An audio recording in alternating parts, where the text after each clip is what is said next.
Bonsoir et bienvenue dans Les Aventuriers de l'étrange sur Sud Radio. Ce soir, je vous emmène très loin de notre grand Sud. Je vous emmène au Mexique à la découverte des 4 accords toltèques. Nous allons découvrir un monde étonnant et un savoir très ancien qui est arrivé jusqu'à nous grâce à des chamans qui se sont transmis donc ce savoir pour nous le donner aujourd'hui. Maude Séjournant, bonsoir. Bonsoir. Je devrais dire plutôt bonjour, puisque vous êtes à Santa Fe, c'est ça? Voilà, je suis à Santa Fe, c'est-à-dire au Nouveau-Mexique. Oui. Et la partie nord, disons, de l'ancien Mexique, qui se trouve maintenant aux États-Unis.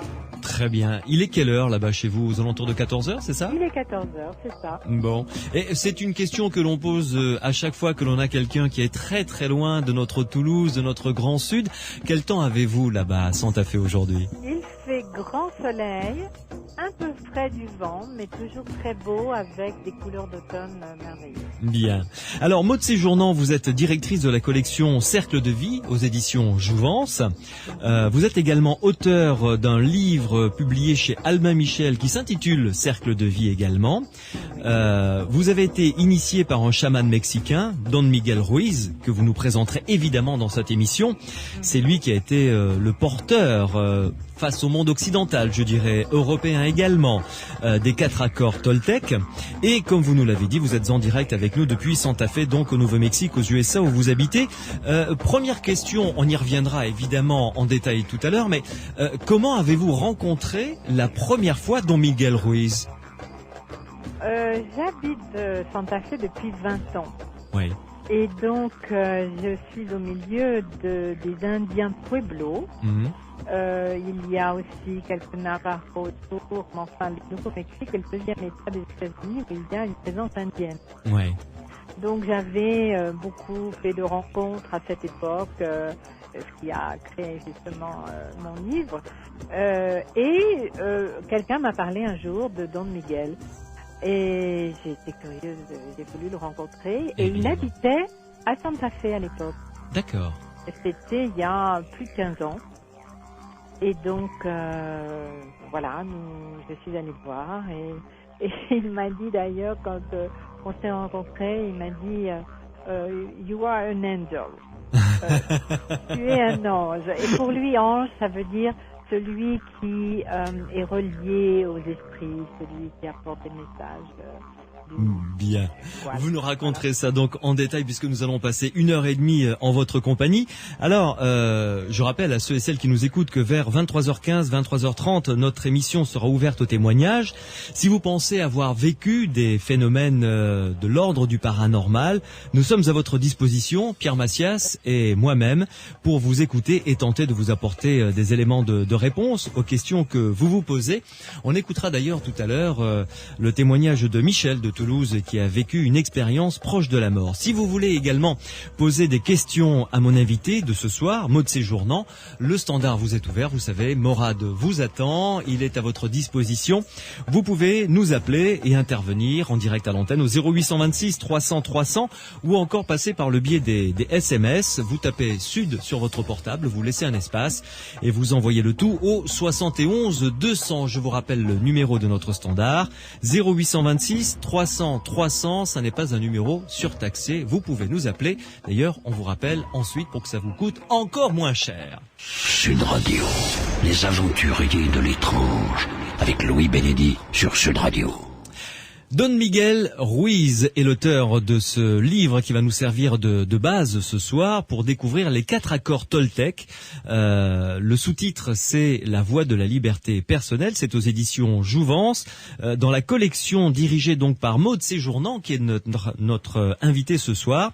La collection s'appelle Le Cercle de Vie. Alors, Maude Séjournant, avant de rentrer vraiment dans le vif du sujet, on va partir un petit peu de quelques généralités et à commencer bien entendu par la définition du chaman. D'après vous, qu'est-ce qu'un chaman? Alors, après toutes ces années effectivement de pratique, j'ai mis au point une définition assez précise que je vais vous livrer. Oui.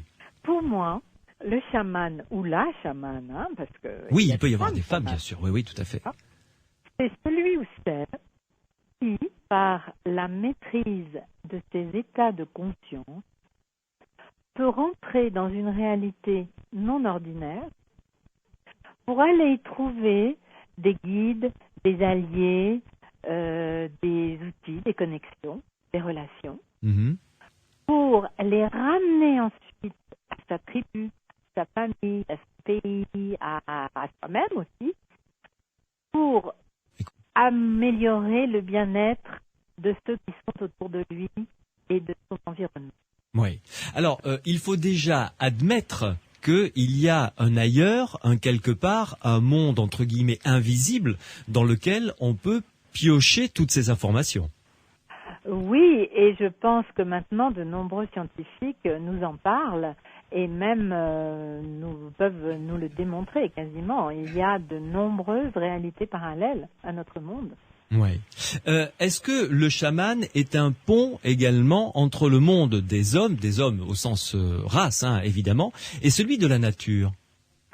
Bien, la nature est évidemment un univers absolument important. C'est là où se manifeste l'esprit du monde, je dirais, hein, l'esprit de la création.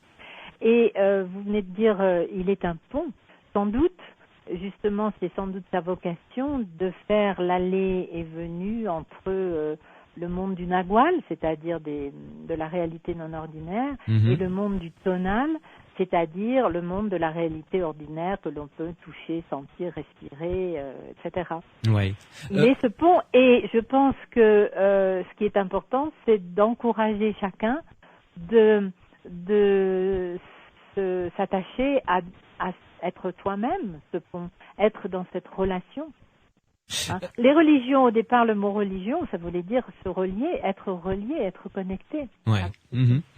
Les deux mots que vous venez d'utiliser, nagual et tonal, c'est ça?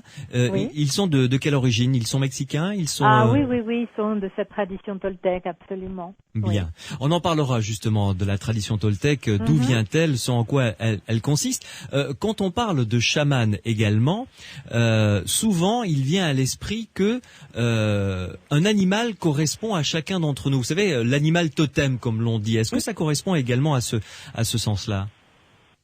Alors, l'idée de l'animal totem, effectivement, nous sommes tous reliés à l'esprit d'un animal spécifique dans le monde qui existe de l'esprit des animaux. Oui. Nous sommes reliés plus spécifiquement à une race d'animal plutôt qu'à une autre, fait de notre caractère, de notre situation, etc. Et l'idée est avoir une conscience de cette relation et savoir établir un lien et je dirais même un dialogue entre cette force vitale animale qui nous habite et notre conscience rationnelle d'hommes et de femmes modernes. Vous, par exemple, est-ce que vous savez quel est votre animal totem ou la race à laquelle vous correspondez? Absolument, et j'en ai même plusieurs. D'accord. Vous pouvez nous les énumérer ou ça reste de l'ordre privé? Alors, c'est une excellente question. Et j'apprécie beaucoup votre discrétion. Et c'est important justement pour les apprentis chamans ou les personnes qui s'intéressent à ce domaine de comprendre que toutes ces relations, c'est quelque chose qui va les faire grandir de l'intérieur, qui leur donne un pouvoir personnel qu'ils pourront ensuite utiliser à bon escient, mais c'est pas quelque chose dont on doit se servir pour se différencier ou se vanter ou être original, etc. Le terme secret et sacré sont très proches. Et justement, la relation qu'on a avec son animal personnel, c'est quelque chose de très, très intime, très important et très précieux. Et donc, on s'en sert justement dans des circonstances spéciales et c'est pas quelque chose qu'on va nécessairement crier sur les toits. Il y a même certains chamans qui disent que si d'autres personnes savent quel est votre animal, ils vont pouvoir vous utiliser cela, éventuellement, s'ils ont des mauvaises intentions, pour aller s'en servir contre vous. D'accord, très bien. Et alors, dernière question, pour rester dans ce cadre général, le chamanisme, parce que vous êtes penché évidemment sur la question, le chamanisme est-il commun à toutes les civilisations? Est-ce que on en trouve à l'origine dans toutes les civilisations tout autour du monde? Est-ce que c'est universel? Il semble que cela soit universel dans la mesure où on a pu garder dans nos civilisations plus récentes les traces de cela. Nous sommes quand même conscients sur le sol français que nous avons les hommes de Lascaux, les grottes de l'époque qui figurent des animaux et des tas d'êtres qui sont peints sur les murs. Et on peut dire en tout cas que le chamanisme est la première religion du monde. Oui. C'est celle qui a fait, parce que c'est quelque chose qui est tellement basé sur des choses naturelles, sur les cycles du soleil, de la lune, des saisons, du jour et de la nuit, des manifestations de la nature comme le vent, le froid, l'eau, etc., les éléments. Donc, c'est ce qui est d'évidence en relation avec la première conscience qui se développe.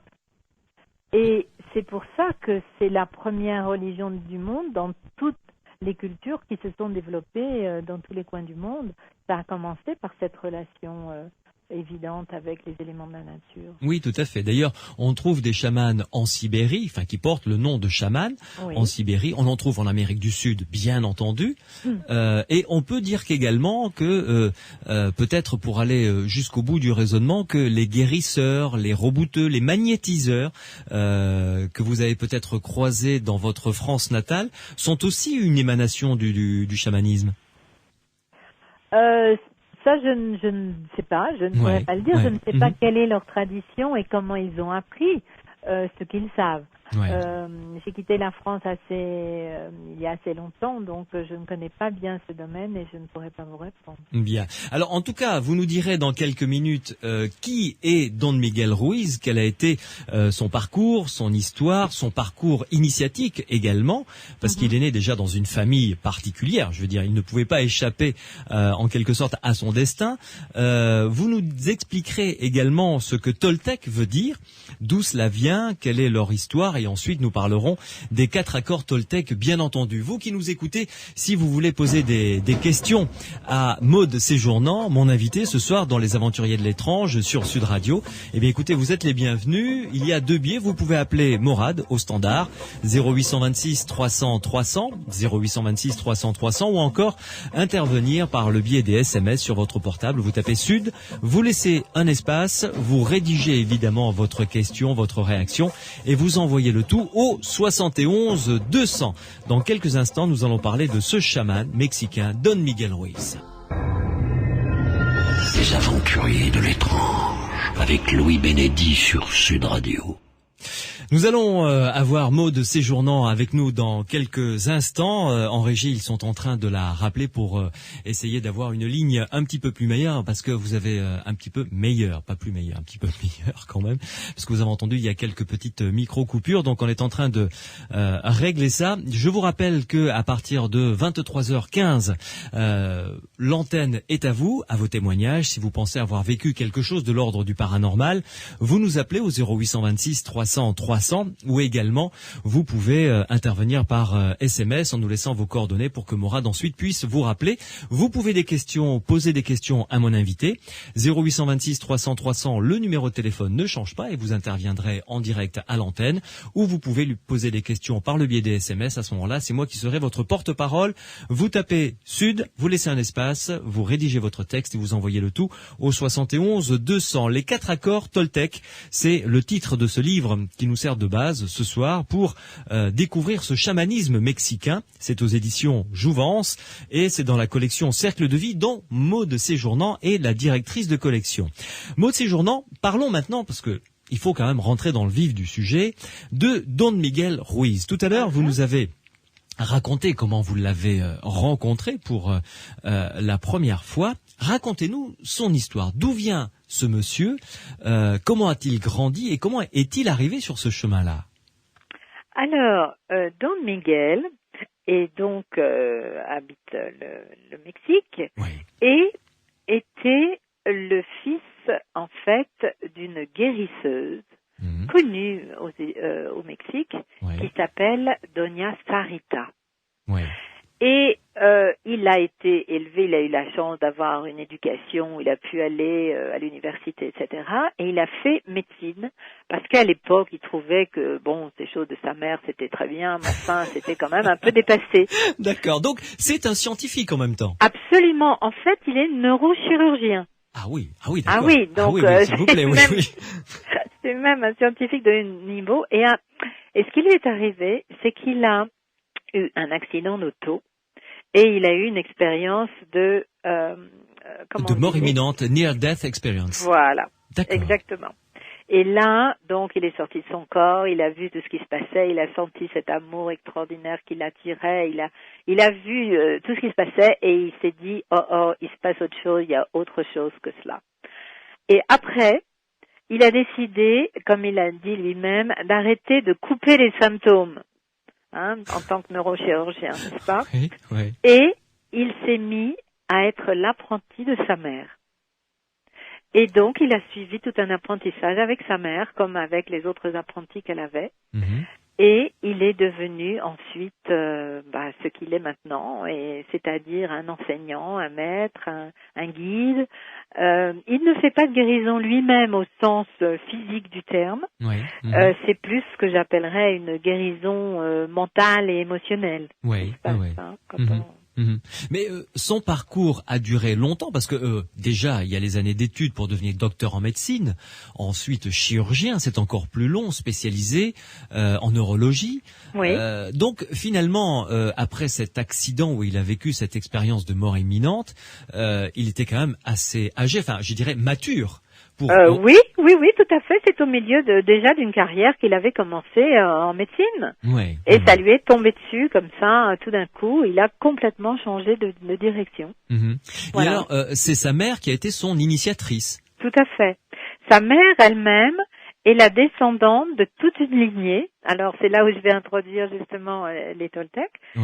C'est toute une lignée d'une tradition qu'on appelle la tradition Toltec, qui est en fait une civilisation qui a disparu il y a assez longtemps, qui était avant les Aztèques, bien avant les Aztèques. Ils étaient à Teotihuacan, qui est près de Mexico, c'est là où il y a ces magnifiques pyramides, la pyramide du Soleil, la pyramide de la Lune. Oui, exact, d'accord. Et Teotihuacan avait été abandonné par les Toltecs bien avant que les Aztèques eux-mêmes y arrivent. Très bien. Et à l'époque, c'était une énorme ville en fait, parce qu'en plus de ces pyramides, il y avait d'autres bâtiments, il y avait des gens qui vivaient là, et ça s'appelait la ville où les hommes deviennent des dieux. Joli. Et c'était donc un lieu d'initiation pour que les apprentis, les gens qui voulaient recevoir une initiation puissent le faire accompagnés par les maîtres, les prêtres qui étaient là et qui s'occupaient donc de former tous ces gens-là. Exactement. Et c'était, on parle de dizaines de milliers de personnes. C'est une énorme chose. D'ailleurs, on continue à y aller. Miguel m'a emmené plusieurs fois sur les lieux. On allait en groupe avec les apprentis naguals, justement. Et on continue à y aller pour faire des initiations et pour utiliser l'énergie qui a été stockée dans les pierres et toutes les connaissances qui sont là et qu'on peut utiliser quand on connaît les clés, les clés d'ouverture, pour pouvoir faire une transformation profonde en soi et se rapprocher de notre état de Dieu. Donc les Toltecs, c'est cette ancienne civilisation avant les Incas, nous avez-vous dit, mais avant les Aztèques. Les Incas, les Aztèques. Avant les Aztèques. Mais comment s'est transmis ce savoir? De manière orale essentiellement? Alors, excellente question, tout à fait. Il y a eu donc les Aztèques qui ont été une civilisation beaucoup plus, je dirais, disons qu'on pourrait presque dire sanguinaire, puisqu'il faisait des sacrifices humains. En grand nombre en plus, oui.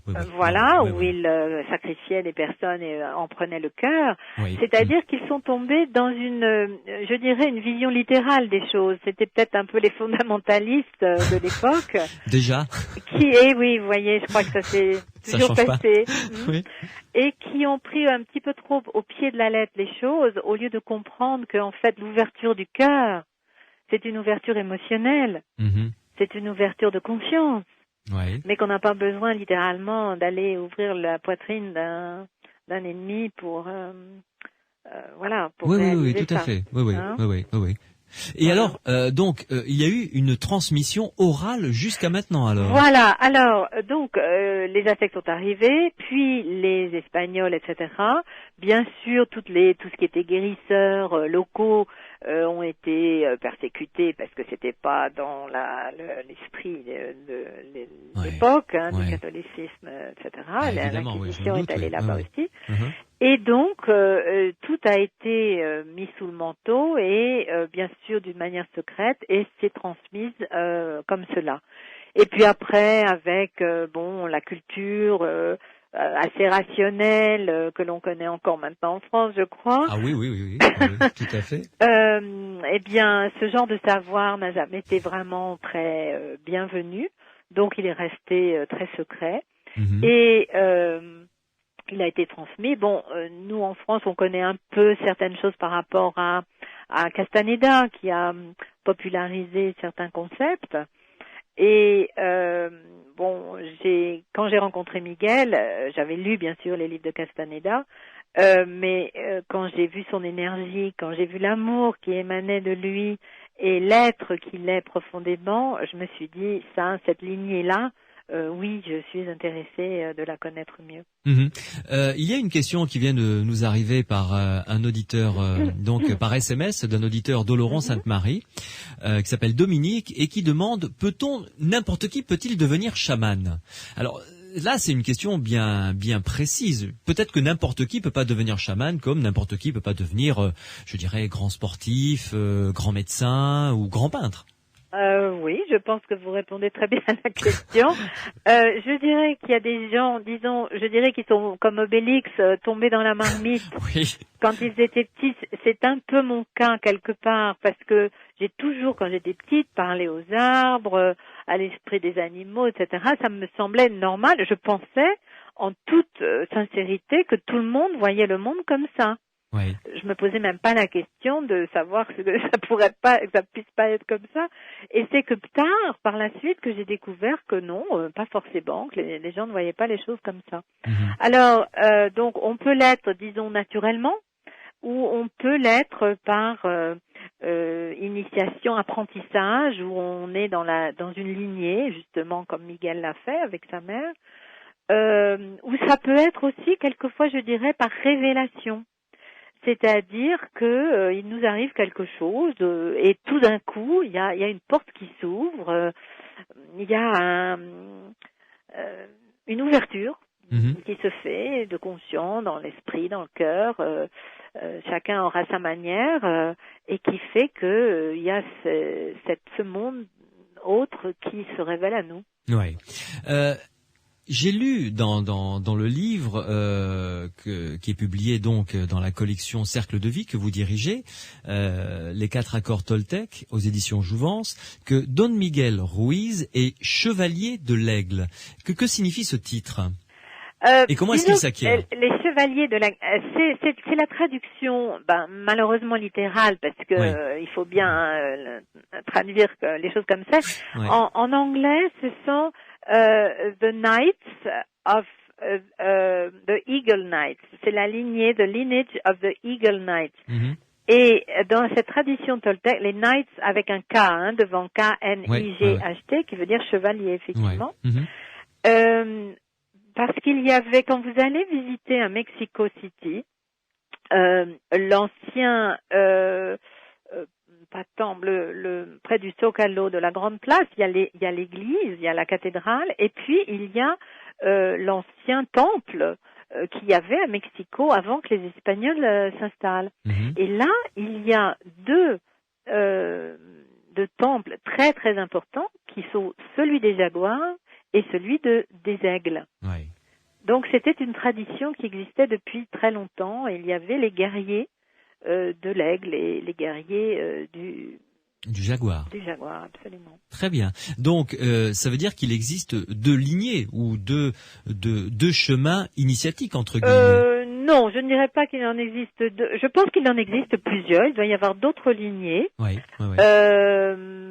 Je ne peux pas vous dire en détail tout ce qui existe comme autre lignée.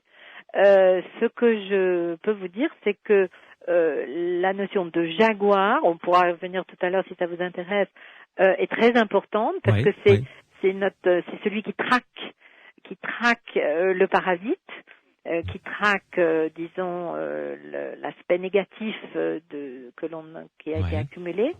Et puis il y a l'aigle qui est celui qui a vraiment bien traqué et qui est capable de rêver, de rentrer dans le monde du Nagual pour aller rêver un autre monde. Oui, d'accord. Voilà. Et alors, dans ce chamanisme particulier, très ancien, Benoît Cossé, qui est l'animateur qui était juste avant moi, m'a parlé parce que je sais que en Amérique du Sud ou quelques-uns au Mexique utilisent des substances hallucinogènes qui peuvent être considérées comme drogues si elles sont mal utilisées.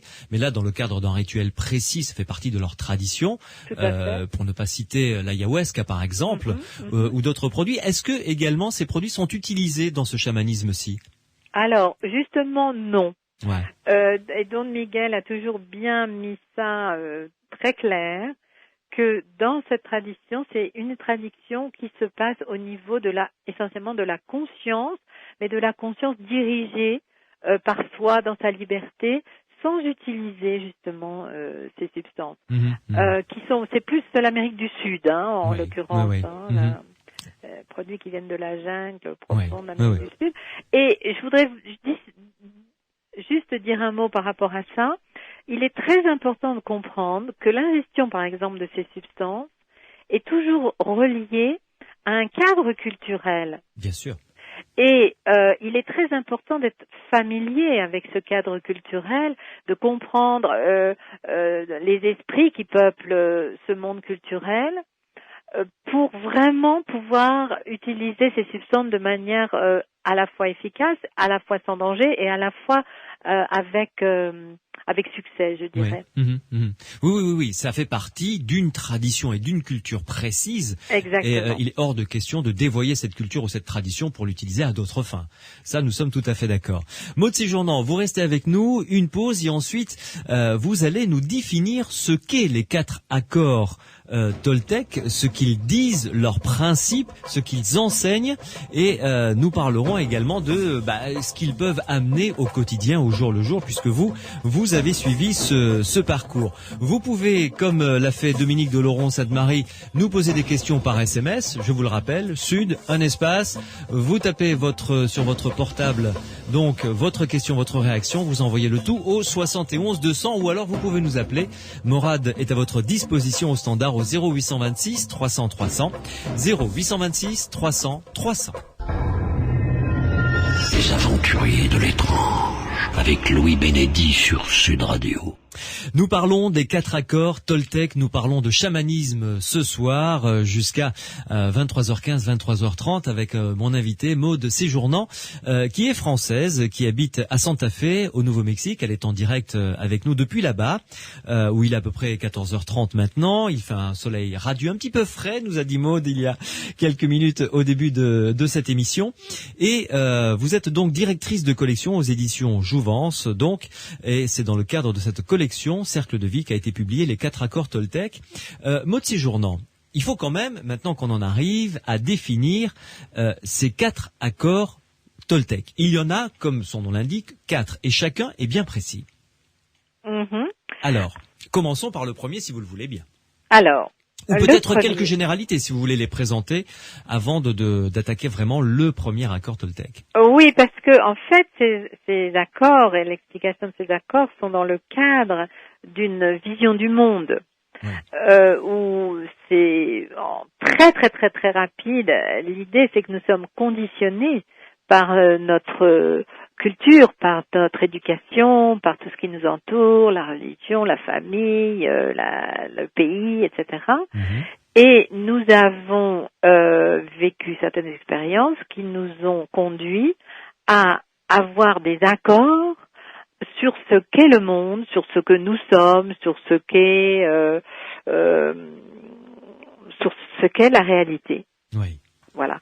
Donc, on a créé un monde qui est en fait celui qu'on nous a appris, qu'on nous a même imposé quelquefois, même subtilement, par l'éducation. Oui, oui, tout à fait, oui. Voilà. Et l'idée, c'est que on fasse tout un travail pour récupérer son pouvoir personnel, son intégrité personnelle, en retrouvant des accords qui fonctionnent pour nous et qui soient quelque chose qui nous soutienne, qui nous fasse du bien et qui nous ouvre la vie. Donc, voilà. Déjà, au départ, il faut essayer, si j'ai bien compris votre présentation, de faire table rase un petit peu des dogmes ou des idées ou des principes que l'on a appris, que l'on nous a inculqués jusqu'à maintenant. Du moins les mettre en question. Voilà, c'est-à-dire d'accord. les mettre à plat sur la table, ça ne veut pas dire Voilà. qu'il faut tout rejeter. Bien entendu. Voilà. Ouais. On met sur la table et puis on se dit, tiens, ça, qu'est-ce que je fais? Est-ce que je le garde ou est-ce que je le garde pas? Est-ce que ça me sert? Est-ce que ça me fait du bien? Est-ce que ça m'apporte quelque chose ou est-ce qu'au contraire, ça me limite? Voilà. Mais ça, c'est tout un travail. On y reviendra peut-être plus tard. C'est un travail de fond qui est difficile de faire seul. Enfin, on en reparlera plus tard. Alors, Miguel suggère en tout cas qu'il y ait 4 accords que l'on peut d'ores et déjà, même si on n'a pas fait ce travail plus à fond dans sa vie, on peut déjà prendre 4 accords qui vont nous aider énormément dans la vie de tous les jours. Alors, le premier, vous voulez qu'on aille au premier là maintenant? Allons-y, oui, tout à fait. Donc, que votre parole soit impeccable. D'accord. Voilà. Déjà, alors, ça a l'air simple, Oui, mais bon. Voilà. Faites-vous attention à chaque moment à votre parole. Alors, vous, en tant qu'animateur de radio, Louis, j'imagine que oui, c'est quelque chose que vous avez développé. J'essaie, du moins. Oui. Et l'idée, c'est dans la vie de faire vraiment attention à la manière dont on parle, à ce que l'on dit, non seulement par rapport aux autres, mais aussi par rapport à nous-mêmes, et d'avoir la conscience dans ce que l'on dit. Souvent, on dit des mots qui sortent comme ça, on se rend pas compte de ce qu'on dit. Il y a des habitudes de langage, etc. Enfin, il y aurait à approfondir ça énormément. On peut y passer, on fait des stages quelquefois qui durent une journée entière sur les 4 accords. Oui, tout à fait. Ah, oui, j'imagine. Voilà. Oui. Mais déjà que la parole soit impeccable, donc c'est le premier accord Toltec. Voilà. Ça veut dire que quand on parle, on pense réellement ce que l'on dit. On est en accord avec ce que l'on dit. Alors, il y a ça, en accord avec ce que l'on dit, et déjà, la base, c'est de ne rien dire qui puisse nous faire du mal ou faire du mal aux autres autour de soi. Oui. Voilà. Alors, ça ne veut pas dire qu'on va être responsable de ce qu'ils pensent, on va arriver à un autre accord là-dessus, mais ça veut dire que sciemment, avec intention, on n'envoie pas des paroles qui, sciemment, peuvent faire du mal. Voilà. Ouais. Et alors ce premier principe de base date, vous nous l'avez dit, de la période Toltec, c'est-à-dire avant les Aztèques. C'est-à-dire que c'est un principe qui finalement est très très ancien, a été appris déjà à des apprentis chamans il y a des milliers d'années. On peut dire ça. Ouais. Alors, passons maintenant au deuxième accord Toltec. Que préconise-t-il, lui? Alors, le deuxième accord, très intéressant et peut-être assez difficile à mettre en pratique tout de suite, c'est quoi qu'il arrive, n'en faites pas une affaire personnelle. C'est-à-dire? On peut le dire autrement en disant, comme on le dit en anglais plus précisément, ne prends rien de façon personnelle. Ne prends rien personnellement. C'est-à-dire, si quelqu'un, vous vous promenez dans la rue, quelqu'un vous bouscule un petit peu, etc. Et puis la personne se montre très désagréable, en colère, et vous lance une injure, vous dit quelque chose très désagréable.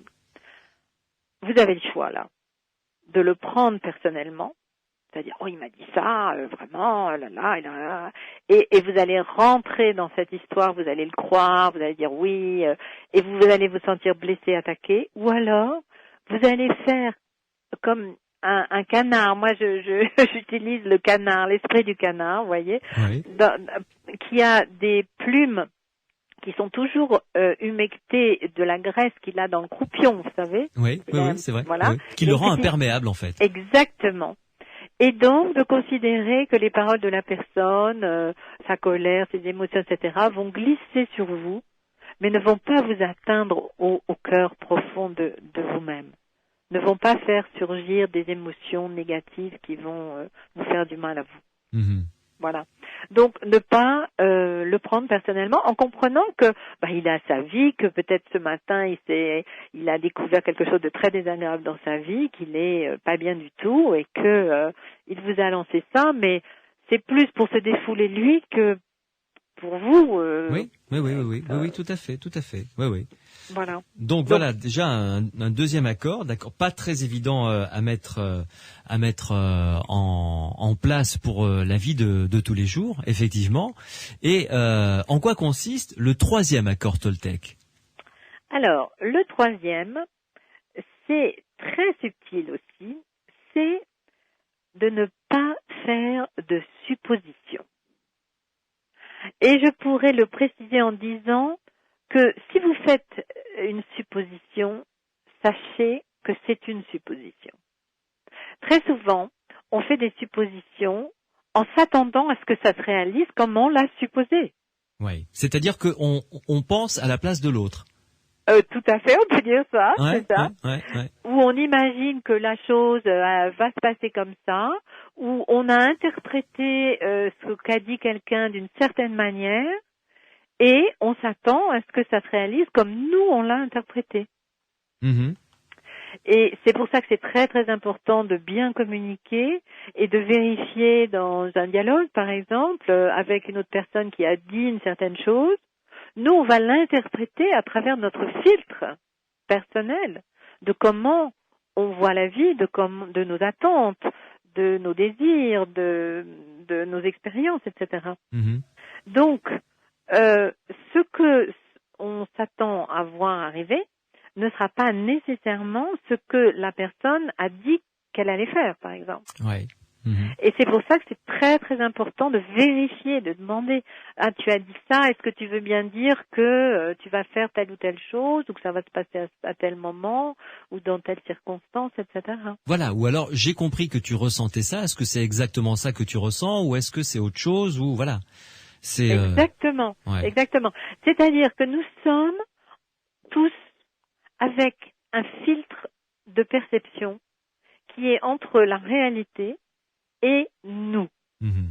Imaginez-vous que vous avez une paire de lunettes de soleil qui seraient ou marron, bleu, rose, rouge, verte, enfin selon les personnes, chacun a sa teinte, mais nous voyons toute la réalité à travers ce filtre. Et donc forcément ça va déformer ce que la couleur qu'aura envoyé l'autre, par exemple. Bien sûr, tout à fait. Donc ça c'est le troisième accord Toltec. Et le quatrième accord Toltec. Alors, le quatrième, fais toujours de ton mieux. Fais toujours de ton mieux, et j'aime beaucoup cet accord parce que ça ne veut pas dire fais toujours à la perfection. Oui. Hein? Oui, parce que ça il y a beaucoup de personnes là qui font un contresens par rapport à ça. Vous savez, les idéalistes ou les perfectionnistes.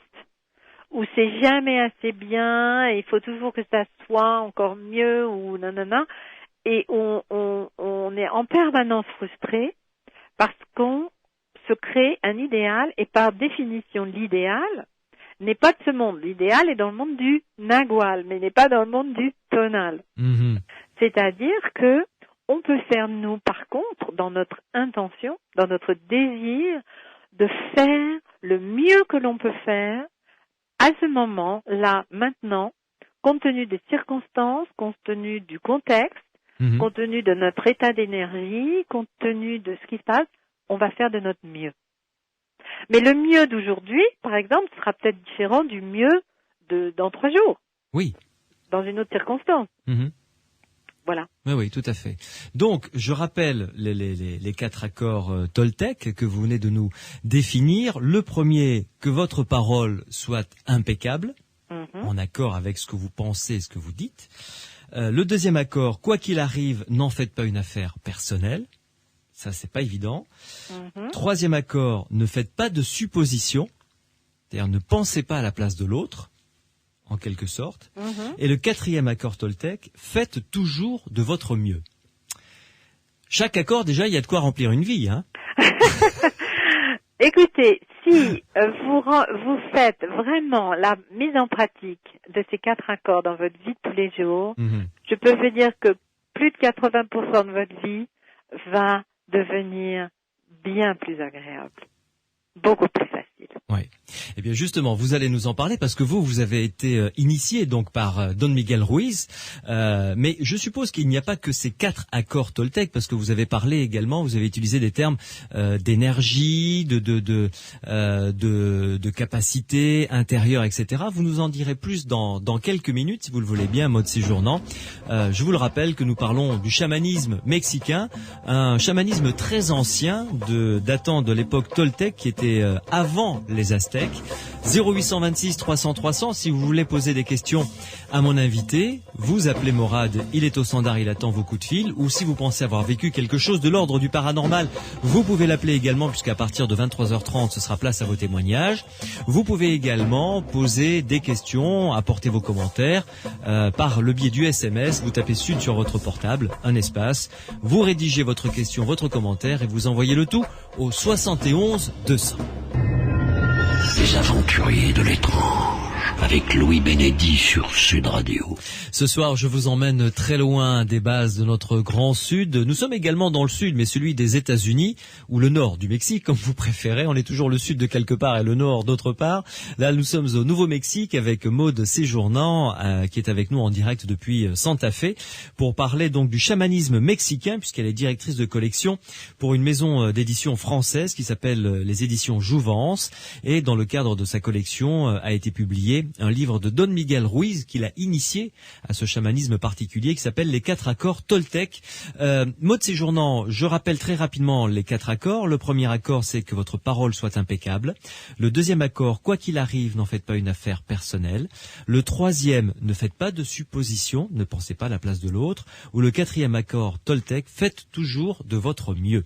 De tout ça découle évidemment tout un positionnement différent vis-à-vis des autres, bien sûr, et vis-à-vis de la vie, bien entendu. Mais est-ce qu'il existe d'autres accords où l'essentiel de cet enseignement, de cette civilisation qui a disparu depuis des millénaires est là? Oh là là, c'est un grand sujet. Les 4 accords, si vous voulez, c'est la partie émergée de l'iceberg. D'accord. Et voilà. Et en dessous, derrière, il y a beaucoup d'autres concepts, beaucoup d'autres pratiques, beaucoup d'autres alliés. Miguel parle de l'ange de la mort, par exemple, et de savoir marcher avec l'ange de la mort à nos côtés, c'est-à-dire en permanence de savoir que c'est l'ange de la mort qui possède tout, ce qu'on a, notre maison, nos amis, nos enfants, tout lui appartient et en fait il nous les a donnés en location. Oui. Le temps qu'on est là. Oui. N'est-ce pas? Oui. C'est-à-dire, est-ce que vous êtes en train de nous dire qu'il faut ne pas avoir peur de la mort, c'est ça? Absolument.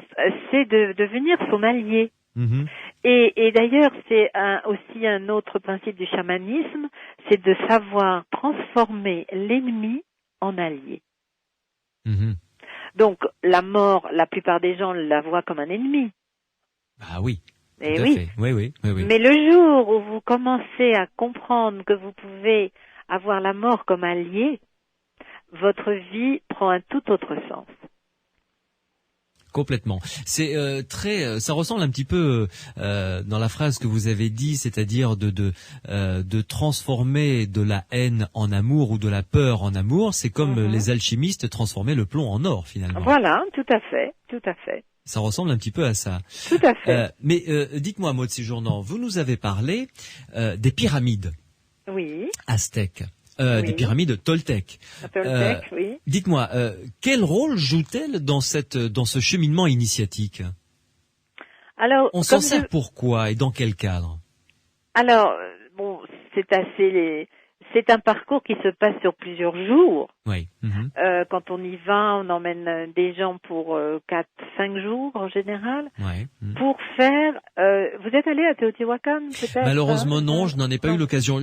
J'en ai vu des photos, comme tout le monde, bien entendu. D'accord. Il y a une allée, d'abord, qui s'appelle justement Avenida de los Muertes, l'avenue des morts. Ouais. Et dans cette immense avenue qui fait, je crois, 2 ou 3 kilomètres de long, il y a des petites plazas. Et alors, on monte des escaliers, on passe sur un terre-plein et on redescend. Et là, il y a, c'est un espace de rituel. Et sur chaque espace, disons, il y en a 4 comme ça, ou 5 par lesquels on passe. Ouais. Il y a des rituels bien précis qui sont faits dans ces espaces et qui correspondent à une évolution dans notre connaissance et notre conscience. Mhm. Donc, bon, je ne vais pas vous décrire ça en détail maintenant. Il y a aussi un autre espace avec la pyramide, l'espace de Quetzalcoatl, donc du serpent. Oui.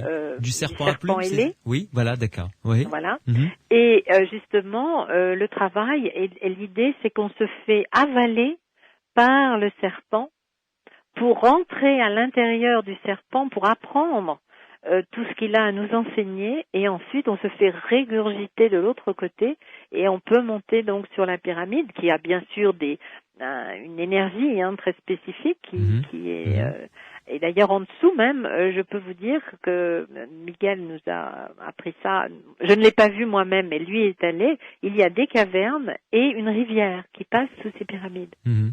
Mhm. Donc, vous voulez dire par là que ce sont des lieux, comme disent certaines personnes, chargés, qui n'ont pas été construites là, n'importe comment, n'importe où, quoi. Absolument, absolument, absolument. Mhm. Oui. Et vous-même, avez-vous vécu ce parcours? Ah, bien entendu. C'était pas évident, le prime J'y abord. suis allée plusieurs fois avec Miguel, avec le groupe de Nagual du sud de là-bas, et puis j'ai emmené des groupes moi-même plusieurs fois. Ouais. Et là, moi, je vais pas y aller cet été, mais un de mon partenaire de travail ici qui s'appelle Brand Morgan, d'ailleurs dont on a sorti un livre aussi qui s'appelle La Marche de Vision, avec qui j'ai travaillé longtemps, va emmener un groupe au mois de juillet à Teotihuacan. Ouais. Et alors, les gens se transforment, je suppose, petit à petit. Il faut des années pour mettre ces accords en pratique. Ça ne se fait pas comme ça, juste après une initiation, ça y est, youpla boum, on y est, quoi. Ah, voilà. Alors, bravo de comprendre ça. Effectivement, ce qu'on appelle une initiation, c'est en fait un processus qui se passe sur un assez long temps. Et on peut approfondir en permanence. Et à cause de cela, j'ai fait des stages, j'ai fait des enseignements ponctuels sur quelques jours ou à Teotihuacan, etc. Et je me suis aperçue, comme vous venez de le dire, que cela prend du temps de comprendre cela, de se rendre compte pour soi-même des anciens accords pas toujours positifs qu'on a établis dans sa vie. Ça prend du temps de regarder comment on se juge, de regarder comment on peut être une victime, de regarder toutes les petites déformations qu'on a et qui nous empêchent de vivre vraiment heureux totalement. Mmh. Et c'est pour ça que on a mis au point un apprentissage, on appelle d'ailleurs ça l'apprentissage Toltec, qui est sur 6 mois. Mmh. Et qui permet justement de cheminer en prenant son temps, en ayant le temps d'approfondir des aspects de soi qu'on voudrait regarder davantage et d'assimiler tout ça, parce que ça se fait pas en 3 minutes, effectivement. Oui, ça j'imagine. Je suis tout à fait d'accord avec vous. Ouais, vous êtes sur sur ce parcours depuis combien d'années maintenant?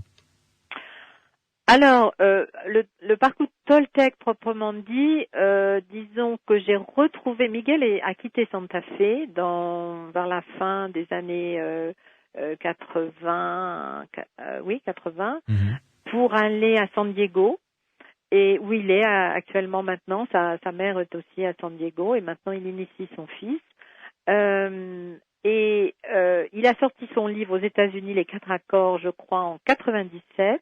Oui. Et c'était la même date où moi je sortais le mien. Donc moi j'avais suivi tout un parcours différent du parcours Toltec, mais les principes, vous savez, sont toujours les mêmes. Hein. Ce que j'ai trouvé merveilleux dans l'approche de Don Miguel, c'est la manière simple et en même temps extrêmement parlante qu'il a eu pour exposer un sujet qui est quand même très très vaste. Oui. Et il a su expliquer cette tradition toltèque des chevaliers de l'aigle à travers quelques livres, parce que bon, après les 4 accords, il y en a écrit d'autres, donc il y en a 5 ou 6 autres qui suivent pour expliciter et approfondir les concepts. Et je trouve que ça parle merveilleusement, et surtout il y a son énergie de Nagual, d'amour. C'est un homme vraiment qui vit l'amour, c'est vrai, je peux vous dire, je le connais bien, et il est vraiment impeccable à ce niveau-là. Et je pense que ça transpire à travers les écrits. C'est ce que les gens m'ont dit souvent. Ils m'ont dit, j'ai lu ce livre et ça m'a touchée tout de suite, ça m'a même fait pleurer. J'ai été touchée. Et je pense que Miguel a créé cette relation avec les lecteurs où il sait les toucher directement au cœur. Et ça me plaît énormément. Oui. Vous l'avez rencontré donc. Racontez-nous, parce que vous nous l'avez juste évoqué tout à l'heure au début de l'émission, mais la première fois que vous l'avez vu physiquement, vous êtes rencontrés. Qu'est-ce que vous avez ressenti? Qu'est-ce qui s'est passé? Hormis qu'il vous ait dit, vous êtes un ange. Oui. Il appelle certaines personnes des anges qui sont donc les émissaires, qui sont des émissaires, qui sont des liens. Et moi, c'est vrai que je suis un peu un lien entre toutes ces cultures anciennes et ma tribu d'origine, qui est la tribu française. Hein, les Français, oui. C'est ma tribu d'origine. Oui, tout à fait. Voilà, donc je fais ce lien-là. Eh bien, je me souviens pas exactement, mais je sais qu'il y a eu une chaleur formidable, qu'il y a eu une impression d'être entendu, d'être aimé totalement, bien sûr, puisqu'il est vraiment fin. Ouais. Et puis, par la suite, donc, il est parti à San Diego, et moi, je l'ai retrouvé dans le cadre d'un autre groupe, et je me suis dit, tiens, il faut vraiment que j'approfondisse cette tradition-là, parce que je trouve que cet homme le vit d'une manière magnifique, et les personnes qui sont autour aussi. Donc, j'ai voulu l'approfondir. Et là, ça a été des mois où on faisait des célébrations, des cérémonies, un travail sur le rêve, la maîtrise du rêve, où on allait passer tous les mois 3 jours et 3 nuits entières de travail de méditation et de travail de rêve pendant plus d'1 an. Vous l'avez dit, vous avez employé le mot rêve, qui tient une place importante dans cette tradition chamanique, comme dans toutes les traditions chamanes d'ailleurs. Une pause et on se retrouve dans quelques minutes pour que vous nous expliquiez un petit peu quelle est la position du rêve et rêver son monde. C'est une des phrases d'ailleurs qui a été employée par Don Miguel Ruiz dans ce livre, Les 4 accords Toltec, mode séjournant. Vous allez nous en parler dans quelques minutes. Vous pouvez nous envoyer vos SMS, vous tapez Sud et vous laissez un espace, vous évidemment rédigez votre commentaire, votre question et vous envoyez le tout au 71 200. Je vous rappelle que tout à l'heure, à partir de 23h15, 23h20, place au témoignage si vous avez vécu quelque chose de particulier dont vous pensez que c'est de l'ordre du paranormal, vous nous appelez au 0826 300 300, 0826 300 300. Les aventuriers de l'étrange, avec Louis Bénédy sur Sud Radio. Nous sommes au Mexique, nous sommes au Nouveau-Mexique exactement, avec mon invité ce soir, Maude Séjournant, qui est directrice de collection pour la maison d'édition française Jouvence Édition. Et là, nous parlons de Don Miguel Ruiz, à qui l'on doit Les 4 accords Toltec, un livre que je vous recommande. Pas très épais comme livre, Maude Séjournant, mais très précis finalement. Pas besoin d'en faire des tonnes comme l'on dit, quoi. Finalement, c'est toute vérité et simple à dire. Tout à fait, c'est simple. Mais d'ailleurs, je vais vous dire, il y a il y a le livre de la collection normale, de ma collection, Oui. et maintenant, les 4 accords Toltec sont sortis en collection poche Jouvence aussi. D'accord. Et donc, c'est pas cher du tout et ça peut se donner à tous ses amis pour les aider à vivre ça. Là, Voilà. c'est la directrice de collection qui parle. Alors, revenons à l'initié. Chaman, vous parliez du rêve qui tient une place importante dans ce mode de pensée.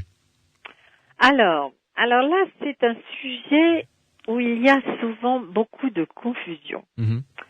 Nous, dans notre mode occidental, on a l'habitude de se référer au rêve dans la portion, disons, nuit et inconsciente.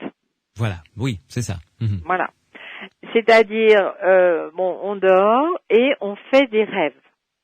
D'accord ? Complètement. Qui racontent des histoires un peu abracadabrantes, etc.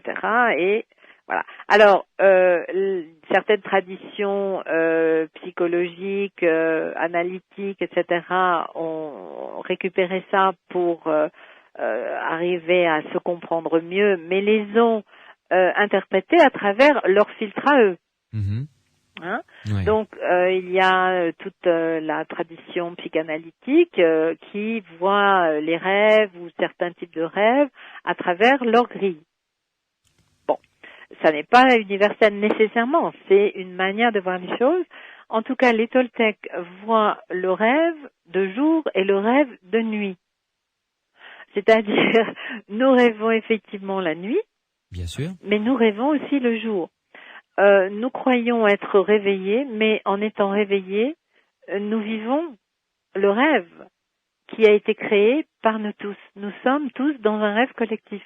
Mhm. Ça ressemble un petit peu à ce que disent les aborigènes australiens, par exemple.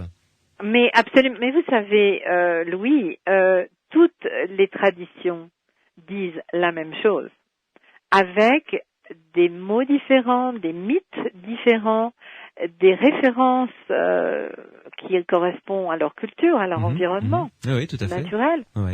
Mais l'essence même des choses, je pense, est une, et chacun va l'expliquer à sa manière.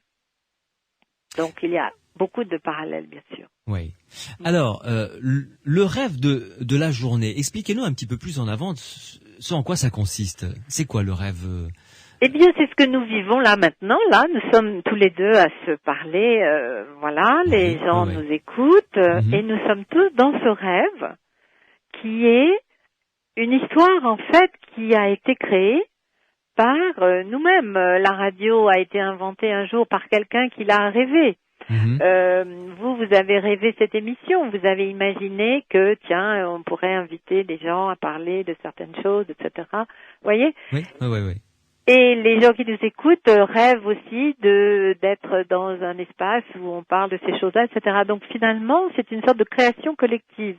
Mais elle est plus ou moins lucide. On parle souvent du rêve lucide, mais c'est du rêve de nuit lucide, vous savez, où on se réveille dans son rêve en se rendant compte que l'on rêve. Oui. Et donc, on peut influencer son rêve de nuit. Oui. Bon, les gens veulent avoir cette maîtrise-là, souvent un peu trop tôt, avant d'avoir réussi vraiment à avoir la maîtrise de leur rêve de jour. Et moi, je vous parle de la gageure, du challenge, d'être éveillé et conscient et lucide dans le rêve de jour, c'est-à-dire dans ce que nous vivons dans la journée. Oui, c'est-à-dire que les Toltecs pensaient que on peut réaliser sa vie telle qu'on l'entend, en respectant des règles évidemment, mais on rêve sa vie et elle devient réalité. Absolument. Et je dirais même c'est ça qui fait vraiment l'excitation et la merveille d'être en vie, c'est de savoir que l'on crée cette vie. Oui. Même avec le jeu de cartes que l'on a au départ, parce qu'on a tous des jeux de cartes différents au départ.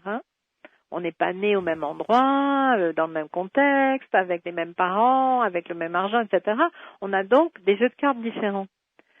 Compte tenu de cela, on est tout de même capables tous de savoir si l'on comprend ces concepts, de rêver sa vie, de vraiment vivre la vie que l'on souhaite.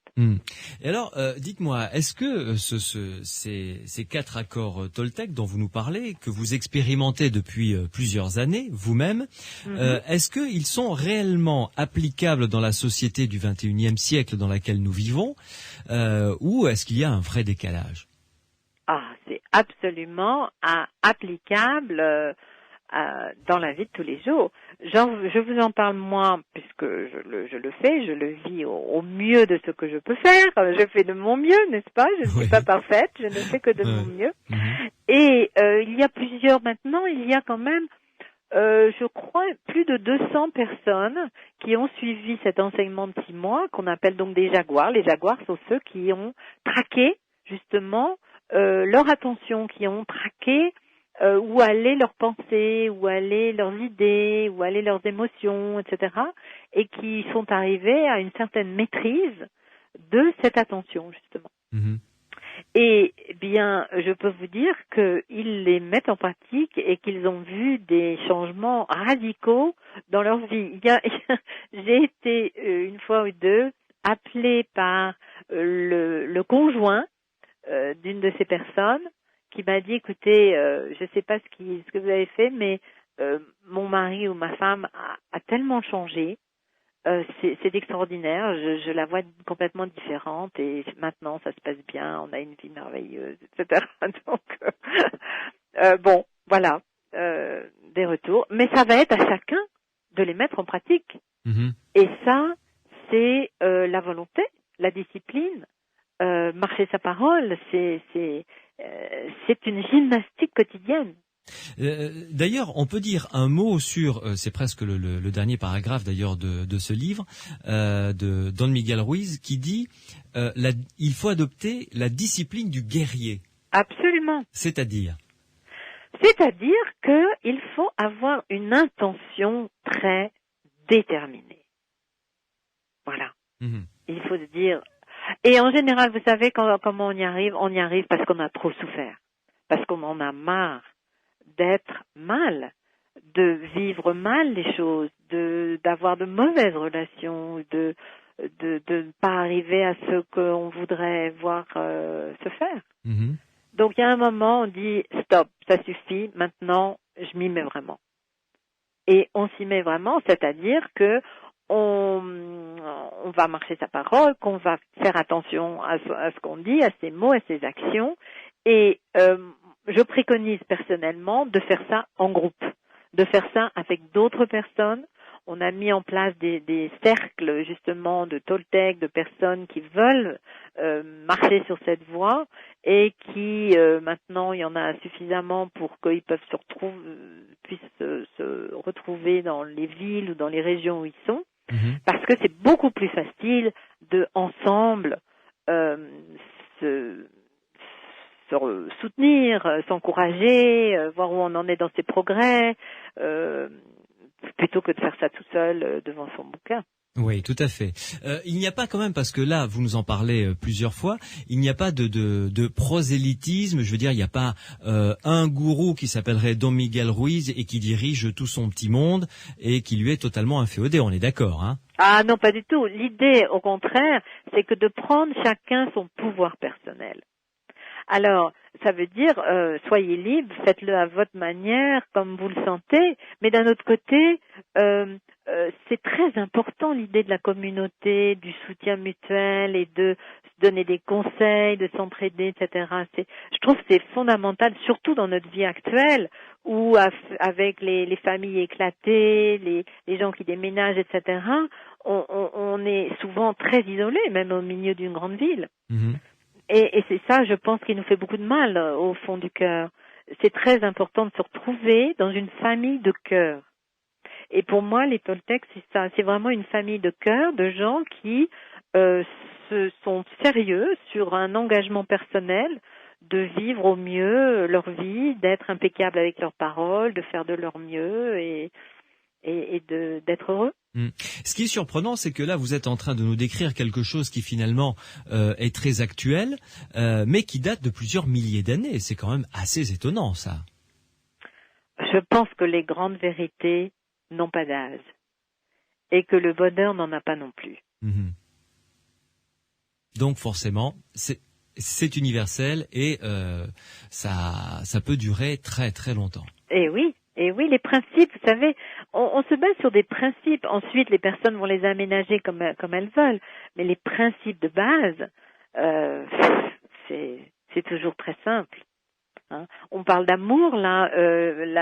L'autre livre qui suit les 4 accords s'appelle La maîtrise de l'amour, parce que l'idée, c'est de comprendre que ce qu'il y a autour de soi, ce qui nous entoure, si on sait enlever le filtre des vieilles croyances qu'on avait et des déformations qu'on a acquis par notre conditionnement, en fait, c'est ça la force de connexion qui est autour de nous et qui existe dans la nature et dans toute la création. Oui. Là donc, on a parlé de l'aspect philosophique, mais il y a un aspect rituelique qui est important. Vous nous en avez parlé. Et dans quelle langue se fait-il ? Oh ben dans la langue bien sûr de ceux qui le pratiquent. D'accord. Vous savez l'idée des rituels. Alors on a sorti aussi d'autres livres sur les rituels. C'est très très important. On y revient dans notre vie de tous les jours. Pour qu'un rituel fonctionne, il faut vraiment que la personne qui le fasse ou le groupe qui le fasse que ça soit son émanation, que ça soit sa création, ou en tout cas qu'il y ait une participation consciente. Et que ça veuille dire quelque chose pour la personne, que ça l'implique émotionnellement. Donc, la langue, dans sa langue, bien sûr, c'est plus facile. C'est pour ça d'ailleurs que l'Église catholique s'est mise aux langues nationales. Il y a après le Concile du Vatican, Vatican II, etc. Oui. Alors donc, les rituels sont-ils indispensables ? Les rituels, dans le cadre de cette pensée chamanique. Oui, dans le cadre, les rituels, c'est une manière de se centrer, c'est une manière de se retrouver soi-même et de retrouver son lien avec les choses importantes qui nous entourent. Voilà la base pour moi d'un rituel. Ouais. Et de donner du sens à, par exemple, un passage de la vie, à, par exemple, une naissance, à une mort, à un changement d'état, un mariage par exemple. Le mariage en général c'est un rituel dans notre vie quotidienne, actuelle. Oui. Maintenant, est-ce que ça correspond vraiment à ce qu'on veut dire ? Qu'est-ce qu'on y met ? Et moi j'invite chacun à investir profondément le rituel, mais de le recréer et que ce soit chaque personne qui se sente créateur de son rituel. Voilà. Mais c'est en même temps important, je veux dire, quand on est initié, parce que là vous avez parlé d'initiation, là j'imagine que le rituel est peut-être imposé, c'est même s'il est bien vécu, mais en tout cas il est immuable, c'est toujours le même depuis des milliers d'années, non ? Non, les rituels évoluent, changent, mais ce sont les principes qui ne changent pas. Donc, derrière un rituel, il y a une armature, il y a une structure qui est son principe. Ça ne change pas. Oui. Mais l'habillage va devoir être en relation avec le peuple, le lieu, s'il fait chaud ou il fait froid, les éléments qui l'entourent, etc. Et très bien. Maud Séjournant, nous allons faire une pause. On se retrouve pour la conclusion d'ici quelques minutes. La conclusion concernant donc les 4 accords Toltec que l'on a découverts avec vous. Je rappelle que vous pouvez nous appeler au 0826 300 300. Dans quelques minutes, l'antenne sera pour vous, pour vos témoignages. 0826 300 300. Et vous pouvez également intervenir par SMS. Vous tapez le mot Sud, vous laissez un espace sur votre portable. Vous rédigez votre question, votre réaction et vous envoyez le tout au 71 200. Les aventuriers de l'étrange avec Louis Bénédy sur Sud Radio. Nous sommes avec Maude Séjournant, qui est directrice de collection pour la maison d'édition Jouvence. Là, nous avons parlé d'un livre signé Don Miguel Ruiz qui s'intitule Les 4 accords Toltec. On en a parlé pendant presque 1h30. Maude Séjournant est avec nous en direct depuis les États-Unis, Santa Fe, où elle vit. Dites-moi, Maude Séjournant, parlons un petit peu de votre métier de directrice de collection. Quelles vont être les prochaines nouveautés qui vont sortir aux éditions Jouvence dans votre collection, évidemment, hein? Oui. Alors, écoutez... Là, vous pouvez y aller, hein, pub à fond. Mais vous savez, moi, je fais ça, c'est dans le cadre de ma mission personnelle de vie. Ma mission personnelle de vie, c'est d'être un pont entre d'anciennes cultures et des nouvelles, entre les différentes cultures. Or, je suis, c'est vrai, au centre de la nouvelle pensée américaine, non pas dans tout le côté catastrophisme que l'on voit avec la guerre, etc., mais au contraire, il y a tout un mouvement passionnant aux États-Unis sur des manières alternatives de vivre, sur justement des anciennes traditions qui sont là sur ce continent, etc. Et c'est tout à fait passionnant. Donc moi, mon métier, c'est de regarder ce qu'il y a qui serait intéressant à transmettre, encore une fois, à ma tribu d'origine. Et j'ai toujours considéré que ma tribu d'origine, c'était la France, voilà, et les francophones. Donc, je signale à la Maison Jouvence, dont je suis ravie de faire partie, les titres ou les personnes que je vois qui sont vraiment intéressantes, qui viennent de parler, de dire certaines choses et qui vont avoir un impact. Et par exemple, donc, on a sorti des livres aussi sur les rituels. Et je pense que c'est très important de revenir à ça et de savoir bien s'en servir dans notre vie quotidienne. Il y a un livre donc de Brant Morgan sur la marche de vision, qui est une sorte de quête de vision mais en marchant, et quelque chose que l'on peut faire justement dans une ville, dans un parc, n'importe où, là où vous êtes, quelque chose de très pratique et concret. Moi, je suis pour pouvoir vivre le chamanisme au quotidien et le mettre à la portée des personnes qui sont intéressées par ça, de démystifier la chose en leur disant mais oui aussi vous pouvez faire certaines choses, vous pouvez vivre certains aspects de cela et au contraire faites-le. Que ça ne reste pas dans certains cercles très fermés ou privilégiés. Non, tout le monde peut se relier au monde des esprits, au monde de la nature et à ce qui nous entoure. Et là, on va, mais c'est encore dans quelques mois, sortir des livres sur les femmes et les cercles de femmes, parce que je crois beaucoup que les femmes vont avoir un rôle très important à jouer dans les années qui viennent au niveau leadership dans un cadre de communication et de groupe. Et ça ne veut pas dire que les hommes en sont exclus, ça veut dire que les hommes sont invités à changer de paradigme, à rentrer dans un espace d'écoute et de participation, de communication et non pas comment pourrait-je dire Non, mais déjà, le fait de consacrer un livre comme ça au cercle de femmes peut être intéressant, puisque les femmes sont porteuses de paroles différentes de celles des hommes, et c'est ça qui les rend enrichissantes, évidemment. Voilà. Donc il va y en avoir deux, un qui va parler sur le principe justement de ce qu'ont les femmes, du rôle que les femmes ont à jouer maintenant dans la société. Il faut qu'elles se lancent, mais elles ont besoin de formes différentes, parce que les formes pyramidales et hiérarchiques ne leur conviennent pas. Ce qui leur convient, c'est le cercle qui est le symbole de leur ventre, du ventre dans lequel se déroule le mystère de la naissance et de la création, et qu'elles portent, elles, au quotidien. Et donc, il va y avoir un autre livre qui va parler aussi de comment, justement, organiser d'une manière très pratique ces cercles de femmes. Il va y avoir aussi un livre sur les croyants, le pouvoir des croyances. Parce que quand je vous parle là de tout notre conditionnement, bien sûr, ça mène à des croyances, à comment on a intégré des croyances. Mais le principe d'une croyance, c'est qu'on ne sait pas que c'est une croyance. On croit que c'est la vérité.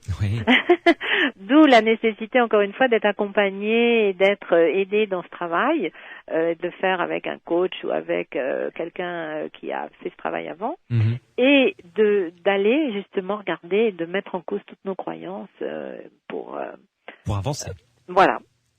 Merci beaucoup en tout cas Maud Séjournant de nous avoir consacré cette heure et demie. Je vous souhaite une bonne journée puisqu'il doit être à peine 15h et des brouettes chez vous. Voilà, écoutez, c'est passé très vite et je me suis beaucoup réjouie de cet entretien avec vous. On a été ravis, franchement, de discuter avec vous. À très bientôt, Maud Séjournant. Merci, au revoir. Les 4 accords Toltec, je vous redonnerai les coordonnées de ce livre évidemment tout à l'heure en fin d'émission.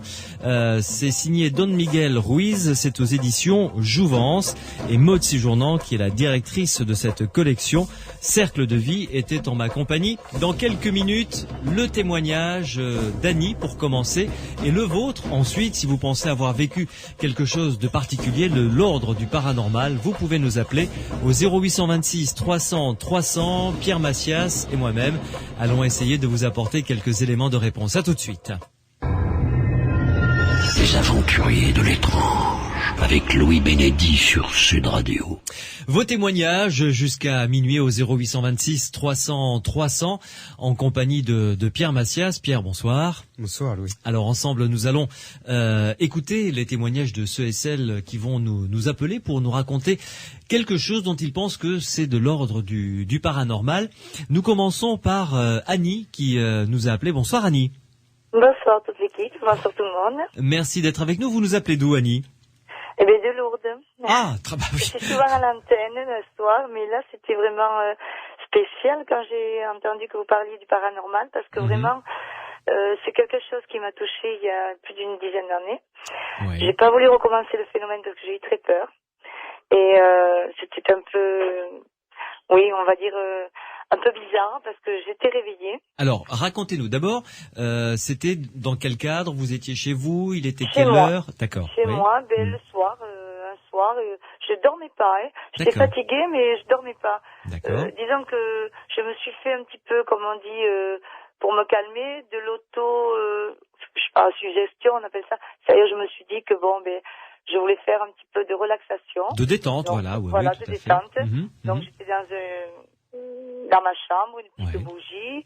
Et puis, j'ai commencé à me dire, je suis bien, je sens plus mon corps, je sens plus... Et puis, petit à petit, j'ai commencé à sentir que, comme si je décollais de mon être. Et là, j'ai commencé à avoir peur parce qu'au bout d'un moment, je me suis retrouvée face, et je dormais pas, j'avais les yeux ouverts. Oui. Je me suis retrouvée, j'avais mon corps sur le lit, et moi, j'étais carrément comme collée au plafond. Ça fait rire les gens quand je dis ça. Mais c'est vraiment réel. Je ne dormais pas, et je me voyais en bas, quoi. Alors, la première fois, j'ai eu très peur. J'ai fait... Et puis, je suis retombée, vous savez, comme quand on est fatigué, qu'on a des secousses nerveuses. Oui. Mais alors là, là, c'est-à-dire que vous étiez comme si vous étiez une caméra accrochée au plafond. Voilà. Et vous étiez en train de vous regarder, vous. Voilà. Et ça m'a fait peur parce que je dis, c'est pas possible. Et alors, j'en ai parlé à une amie qui m'a dit qu'elle, ça lui était arrivé aussi, par rapport qu'elle fixait un point qu'elle avait eu dans un catalogue, un livre, et elle a voulu me le prêter. Alors, j'ai refait l'expérience avec ce livre. C'était un triangle, genre comme une pyramide, oui, on va dire une pyramide égyptienne, vous voyez, avec un petit point au milieu. Et puis, il fallait le fixer. Alors, donc, j'ai fait l'expérience, je l'ai placé au-dessus du lit, collé au plafond, et j'ai refait pareil. Et alors là, je suis restée carrément pendant un bon moment, et j'ai fait le tour de la chambre, quoi. Je me suis déplacée. Alors, attendez, et vous là, voulez je dire n'ai pas eu peur. Alors là, vous voulez dire que quand vous avez tenté cette expérience, donc vous vouliez le faire, là, ce coup-ci. Oui, là, cette fois-là, j'ai voulu le faire, vraiment. D'accord. Donc, vous avez collé cette sorte de triangle avec une pyramide, avec un point dessiné au milieu. C'est ça. Donc, vous l'avez collé au plafond pour pouvoir le fixer, quoi, une fois allongé. D'accord. Et est-ce que vous vous souvenez de ce qui s'est passé avant le moment où vous avez, comme vous avez dit, décollé? Disons que j'ai eu l'impression comme quand on prend un peu un cocktail alcoolique, tu sais. Comme si j'étais saoule, la tête qui me tournait, et puis tout d'un coup, ça refait le même système. Je me suis sentie décollée, transportée au-delà de mon corps, quoi. Et là, je n'ai pas eu peur. Et donc, je me suis déplacée dans la chambre tout autour. Bon, la pièce n'était pas très grande. Et puis j'ai dit, tiens, c'est pas mal ça, si je pouvais sortir de la chambre. Mais bon, je me suis dit, je vais essayer une autre fois. Et là, j'ai pas pu le refaire de suite parce que j'ai eu un problème cardiaque. 2 jours après, J'en ai parlé à mon docteur, je suis partie à l'hôpital. Personne ne comprenait ce qui m'arrivait. On m'a dit, vous faites un infarctus. Bon, je me suis dit, c'est peut-être ça. J'ai pas recommencé et j'en ai parlé à un docteur. Il m'a dit, attendez, vous êtes sorti de votre corps, mais vous êtes malade.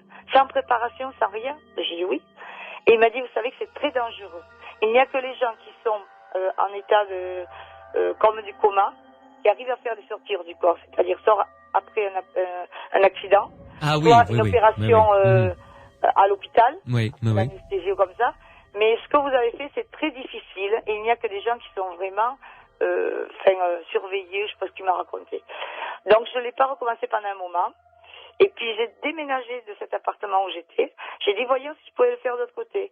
Et là, pareil, j'ai refait l'expérience. Et là, vraiment, je me suis fait peur parce que je suis sortie carrément de la pièce et je suis partie à la salle à manger.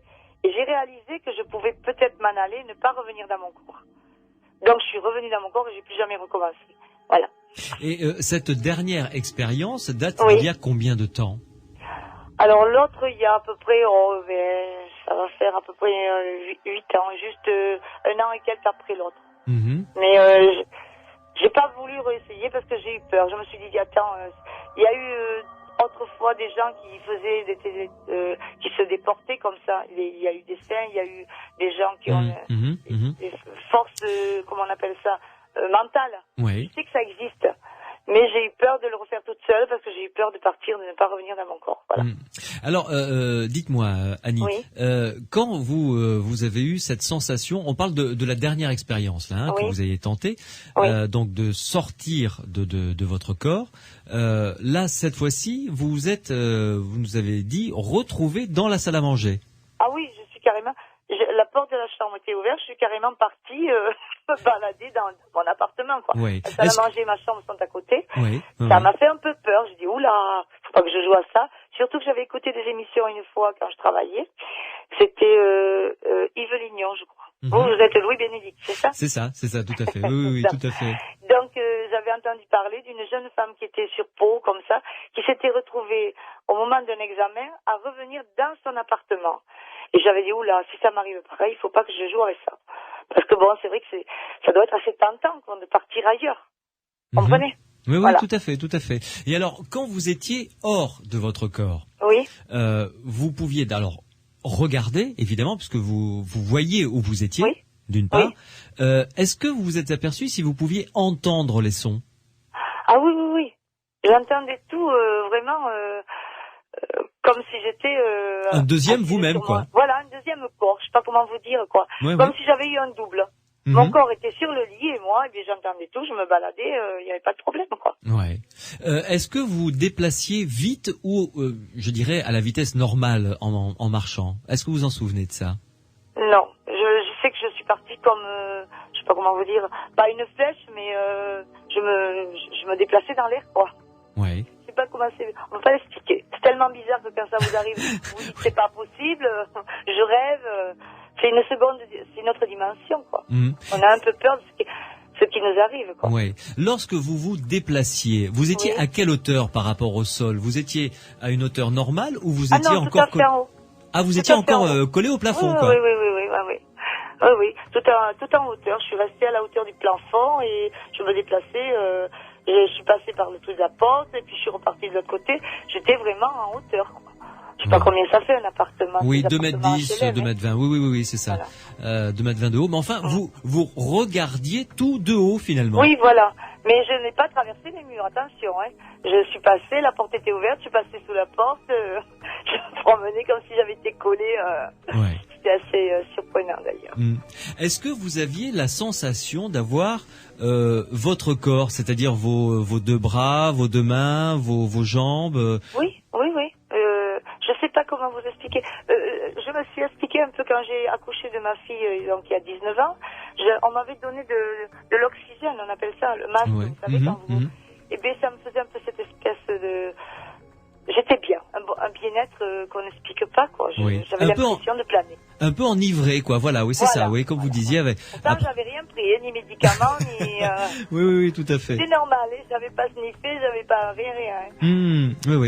C'est pour ça que ça fait un petit peu peur. On se dit, jusqu'où peut aller l'esprit, quoi. Dans la matière qui n'est pas... le corps, quoi, le solide, hein, voilà. Ouais. Et alors, en revanche, le retour. Oui. Comment ça s'est passé? Alors là, je vais vous dire, pour la dernière fois que le retour, ça a été un petit peu difficile, parce que c'est un voisin qui a sonné à la porte. Et comme moi j'ai des chiens, à l'époque je n'en avais que 2, ils se sont mis à aboyer, j'ai eu peur et ça m'a fait comme un éclair. Je suis rentrée dans mon corps, j'ai fait comme si j'allais m'étouffer. Et puis bon, après je suis revenue vraiment dans mon... J'ai pas eu de problème cardiaque, j'ai rien eu, mais très très très fatiguée. Comme si j'avais pris un coup sur la tronche, quoi. Voilà. Comme si vous aviez couru un marathon sans vous arrêter, quoi. C'était vraiment... Vous vous êtes senti vraiment épuisé. Ah oui. Vraiment vidé, comme on dit. Oui, complètement. Voilà. Oui. Et le retour, en revanche, s'est fait de manière quasi instantanée, quoi.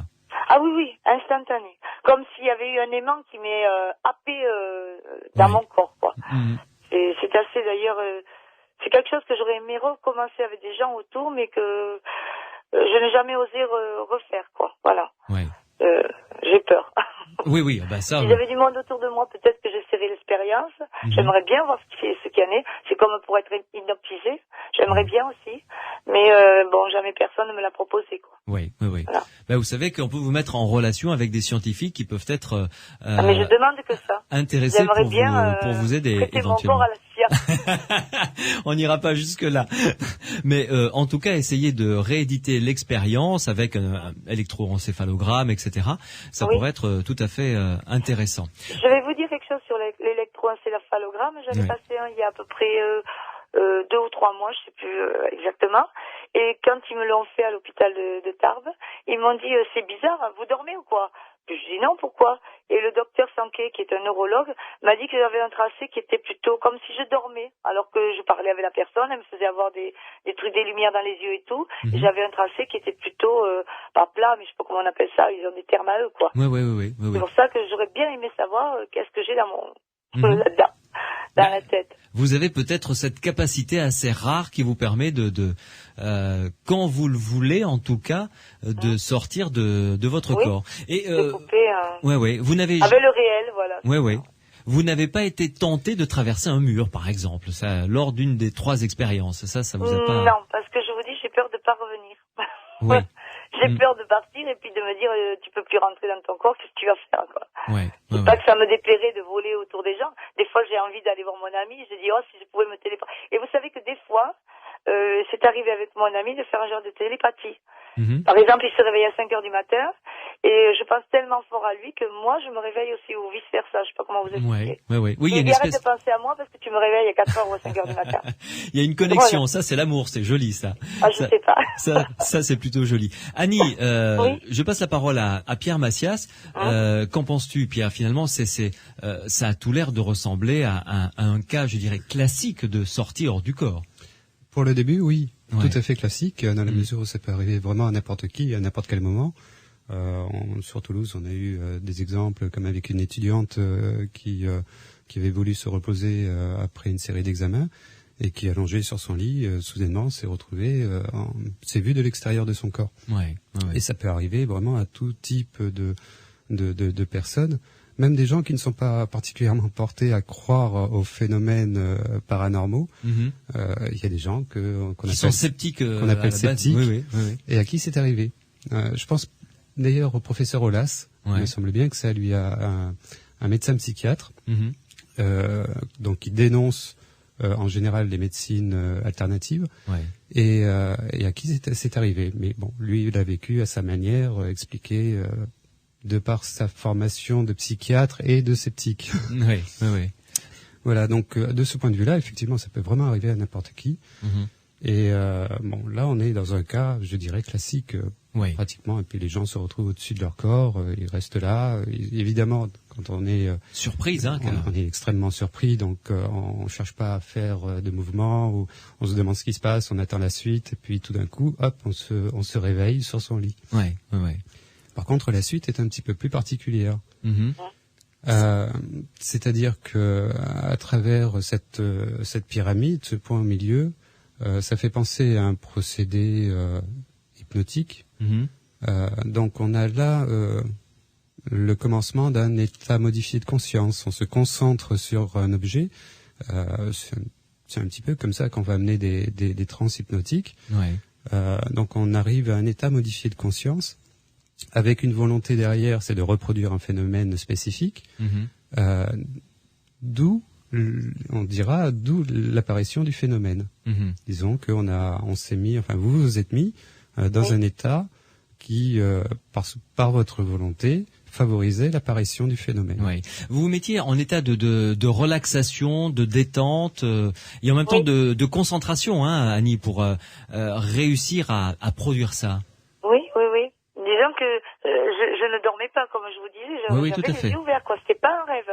Ah oui. Un rêve, bon, c'est pas consciemment. Un rêve, vous fermez les yeux, puis hop, vous partez, quoi. C'est un effet de relaxation qui est dû à la fatigue, à tout ça. Tandis que là, je n'étais pas fatiguée. Je me concentrais, je disais, bon, j'en ai marre, j'ai envie de sortir, d'aller me balader, je me le projetais dans la tête, quoi. Je disais que je voulais me relaxer. C'était moi qui commandais mon corps. Voilà. C'est la différence avec un rêve. Un rêve, ça vous arrive, c'est pas vous qui le commandez, il arrive tout seul, quoi. Voilà. Oui. Vous le subissez plutôt, tandis que là, vous vouliez vraiment produire ce phénomène, quoi, vraiment. Oui. Ouais. Pierre, est-ce que nous avons parmi nos connaissances des scientifiques capables d'épauler Annie pour reproduire dans des conditions tout à fait scientifiques et sécuriser autant que faire se peut ce type de phénomène, parce que Annie serait vous seriez tenté éventuellement de refaire ça. Je suis partante, j'aimerais le refaire parce que c'était vraiment bien, quoi. Ouais. Effectivement, c'est envisageable dans la mesure où vous arrivez à contrôler, disons, dans une certaine mesure l'apparition du phénomène. On peut très bien imaginer le faire dans des situations, dans une situation contrôlée, sans contrôle scientifique, dur, contraignant, embêtant. D'abord, on essaie de reproduire un phénomène gentiment entre gens de bonne compagnie et de bonnes compétences. Ici, je pense typiquement au docteur Bernard Auriol. Oui, qui est avec nous souvent, oui, bien sûr, oui, tout à fait. J'imagine, bon, je vais pas m'avancer pour lui, mais j'imagine que Bernard Auriol serait partant pour faire avec vous un nouvel essai. Je peux laisser mon... Oui, tout à fait, très volontiers. Pas de problème, mais okay. Moi je suis partante parce que je trouve vraiment que justement des trucs comme ça peut faire avancer la science, quoi. Jusqu'où peut aller justement la volonté d'une personne. Parce que quand j'en ai parlé au docteur, bon, il a pas rigolé, il m'a dit oui c'est vrai, mais attention, ça peut être dangereux. Bon, maintenant il est à la retraite, c'était le docteur Allo qui me disait. Et qui me disait, bon, parce que moi j'avais fait de l'asthme étant petite, donc il me dit, attention, ça peut être dangereux. Tu peux avoir des problèmes d'asthme. Parce que quand la dernière fois je me suis retrouvée, pas oppressée, mais quoi, j'ai eu un peu peur, parce que le fait d'être réveillée comme ça, surpris par l'aboiement de chien. Oui. Le retour a été violent quand même. Savoir où j'allais. Oui. C'est ouf, là, est-ce que je vais revenir dans mon corps? Et puis ça a été instinctif, quoi. Oui. C'est ça qui a été beau, parce que finalement c'est mon corps qui a appelé mon âme. Je pense que c'est ça le truc. Oui. Que je ne vois pas autrement comment ça aurait pu se faire, quoi. Voilà. Annie, vous ne raccrochez pas. Morad va prendre vos coordonnées hors antenne. D'accord. Et ensuite, on vous mettra en relation avec les scientifiques qui pourront vous aider à reproduire le phénomène, et on en reparlera, bien entendu. Pierre. Je vous remercie. Oui. Mais je vous en prie, Annie. Bonne soirée. Bonne soirée. Je voulais revenir sur cette notion de dangerosité de ce type d'expérience. J'étais étonné qu'un médecin dise que c'était dangereux comme ça, sans davantage de précision. En fait, de par les gens que j'ai rencontrés et qui ont vécu ce genre d'expérience, on ne voit pas apparaître de dangerosité particulière. Par contre, dans des livres plus ou moins sérieux, on va évoquer des dangers potentiels dans cet environnement que ces livres vont appeler astral et autres. Mais disons que tout ça, concrètement, personnellement, je l'ai jamais vu. Je l'ai jamais vu, je l'ai jamais rencontré chez les gens chez qui est arrivée une OBE, une sortie hors du corps. Par contre, effectivement, là, Michel a commencé à préciser... Annie, pardon. Un danger, le médecin a précisé un danger... vis-à-vis de l'asthme, etc. Donc, peut-être des montées d'angoisse, etc. Donc, attention, voilà. C'est pour ça qu'il faut faire ça dans des conditions sécurisées. Oui, si on veut le reproduire. Par contre, des gens à qui ça va arriver spontanément, il y en a qui ne connaissent pas encore ce type d'expérience et à qui chez qui ça va se produire. Ouais. Il faut absolument éviter cette angoisse justement. Ça n'est pas nécessaire. Elle est absolument obsolète. On va se voir au-dessus de son corps, on va voir un petit peu ce qui se passe. Enfin, bien sûr, je dis ça gentiment et on revient. Gentiment et on revient. Bon, il faut essayer de garder quand même une position de recul et autant que possible pendant l'apparition du phénomène. D'accord. Pierre, tu restes avec nous. Dans quelques minutes, un autre témoignage, celui de Michel. Vous pouvez continuer à nous appeler au 0826 300 300, 0826 300 300. Les aventuriers de l'étrange, avec Louis Bénédy sur Sud Radio. En compagnie également de Pierre Massias pour écouter vos témoignages, si vous pensez avoir vécu quelque chose qui relève de l'ordre du paranormal. Michel nous a rejoint. Bonsoir Michel. Bonsoir. Michel, vous avez vécu une expérience de mort imminente, c'est ça? Oui. Alors, racontez-nous dans quelles circonstances vous avez vécu ça. Ça remonte à combien de temps d'abord? Ça remonte environ 13-14 ans. Oui. Donc, j'avais acheté, mon père il m'avait acheté cette voiture. Et mon frère, un jour, il me demande la voiture pour aller se promener et j'ai senti la mort. Donc, je l'ai pas prêtée. Et au bout de 15 jours, 15 à 20 jours, c'est moi qui ai eu l'accident et effectivement, donc, je suis partie dans l'autre côté. Alors, racontez-nous exactement comment ça s'est passé. D'abord, l'accident, grave, j'imagine. Oui. La voiture, elle était morte. Ouais. Donc, c'est-à-dire que je suis sortie, je travaillais la nuit, donc dans un salon de jeu, donc ça au Portugal. Ouais. Et un collègue, avec des collègues, on allait toujours après le boulot boire un café, manger des chocolatines et tout ça. Et on est allé, donc il m'a appelé, il me dit je viens, je dis fais comme tu veux, donc il est venu et finalement on est sortis que tous les deux parce que normalement on était toujours 4-5 et heureusement parce que sinon quelqu'un serait mort. D'accord. Parce que le côté de la voiture, elle a frappé sur un poteau de lumière et donc c'est là que j'ai été éjectée. Donc j'ai eu vraiment de la chance parce que j'ai même des photos et c'est hallucinant l'état de la voiture. Ouais. Donc je roulais, je baisse la tête pour faire le rétro-verso de la cassette et je sors de la route.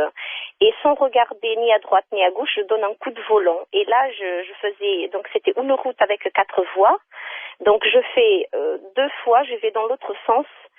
Heureusement qu'il y avait pas de voiture qui venait dans l'autre sens. Je suis allée 2 fois dans l'autre côté et jusqu'à que je me suis, j'ai descendu un petit ravin. Ouais. Donc j'ai été éjectée et j'ouvre les yeux, je tombe par terre. Je suis consciente à ce moment-là. Je tombe par terre et dès que je tombe par terre, je vais essayer de voir les dégâts si j'étais morte ou vivante. Et j'étais vivante, sauf que je n'étais plus sur terre. C'est-à-dire, j'étais sur terre, mais pas dans ce monde. Donc quand je tombe, j'ai senti la terre et l'herbe et j'ouvre les yeux. Il faisait un ciel bleu magnifique, un soleil magnifique. C'était un champ de blé infini. Il y avait un monsieur âgé de 80 ans par là, habillé comme dans le temps de Christ. Et ça ne m'a pas fait, si vous voulez, j'étais inconsciente parce que consciente, je me serais dit, elle est où ma voiture? Où est-ce que je suis? Il est 4 heures du matin, comment ça se fait qu'il fait jour? Oui. Vous étiez sereine, quoi. Vous n'aviez pas eu... J'étais sereine. Voilà. J'étais sereine.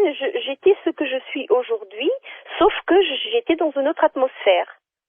Donc aujourd'hui, je peux conclure que la vie après la mort, elle existe. Alors attendez, continuez à nous raconter ce que vous avez vécu dans ce moment particulier.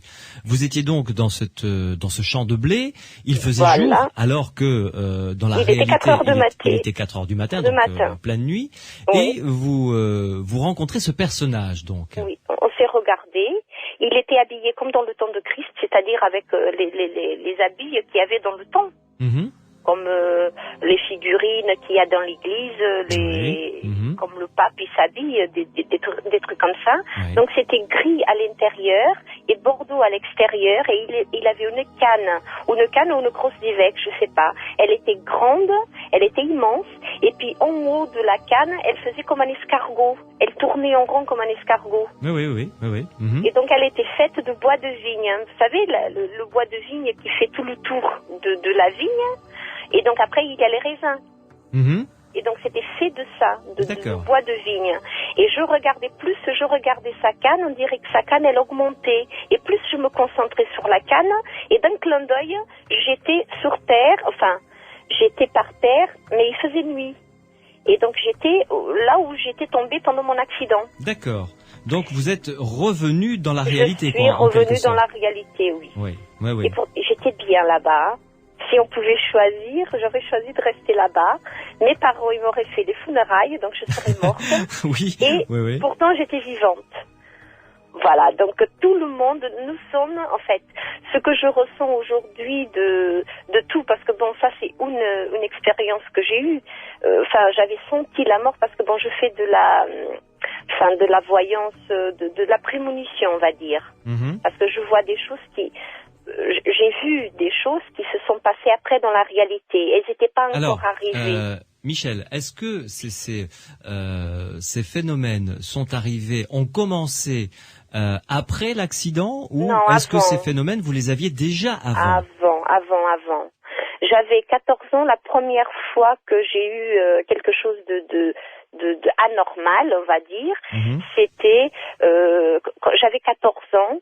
Et j'étais dans la cuisine, et tout d'un coup, je sens un esprit dans mon corps. En fait, c'était un esprit, c'était une personne âgée, puisque je l'ai vu son visage.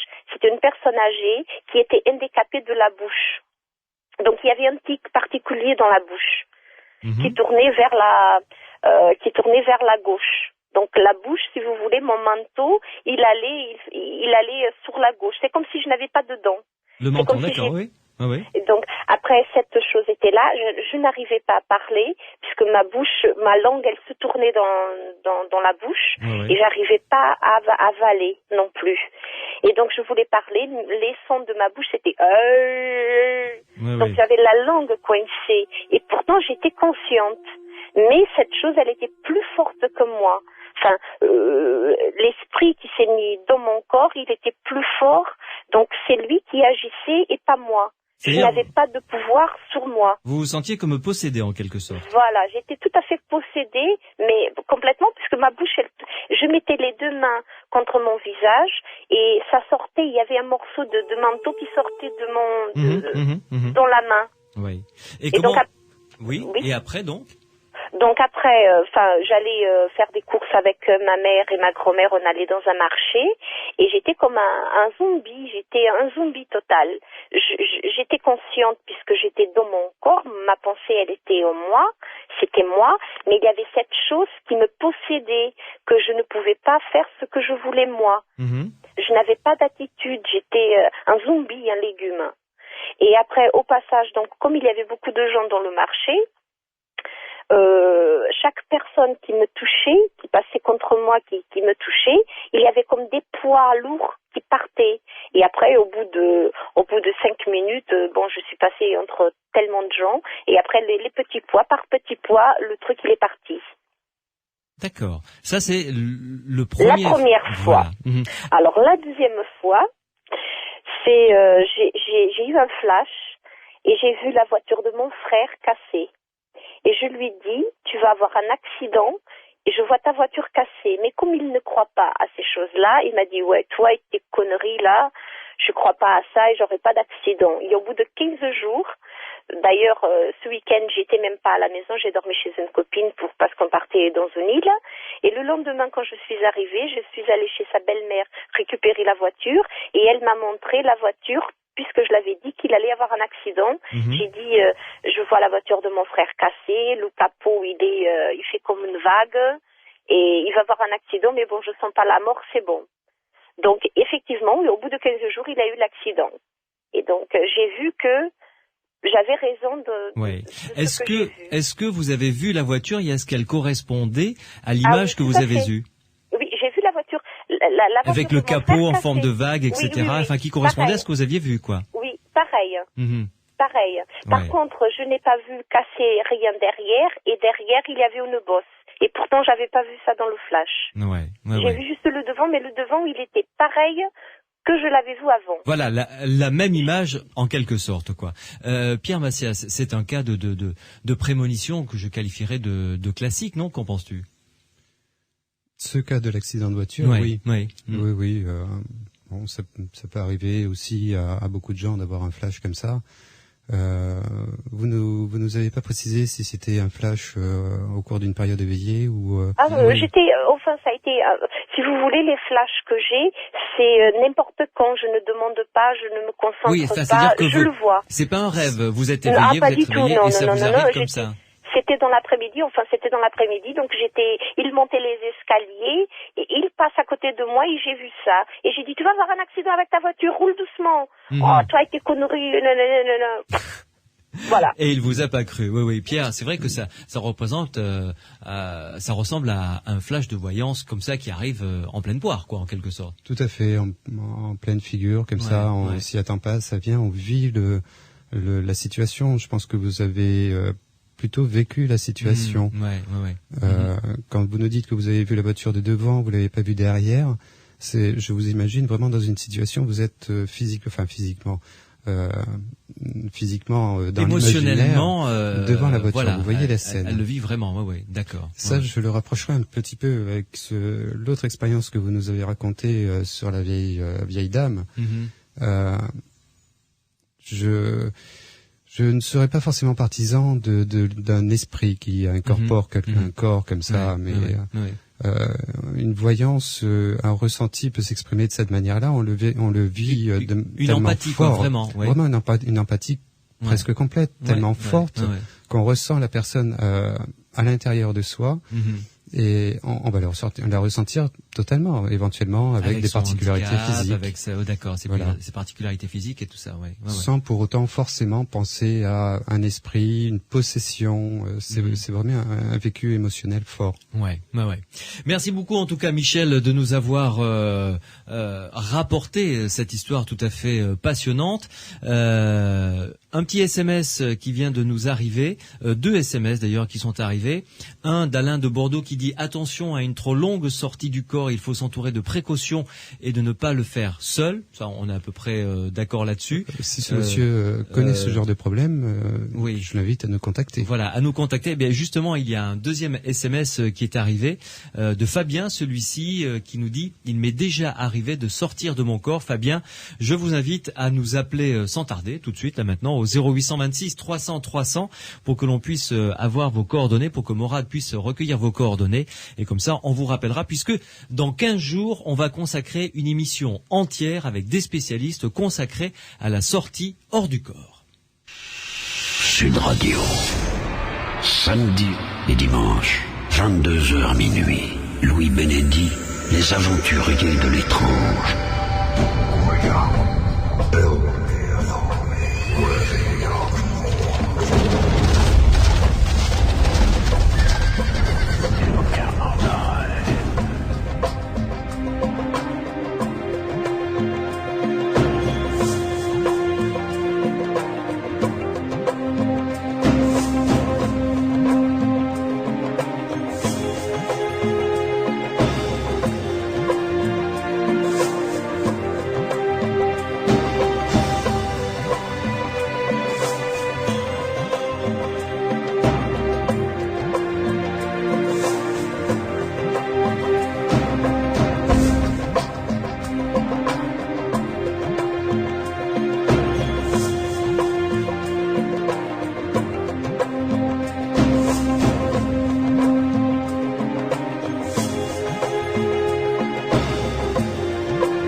de se quitter puisque notre émission arrive à son terme, je vous rappelle le titre du livre, Les 4 accords Toltec.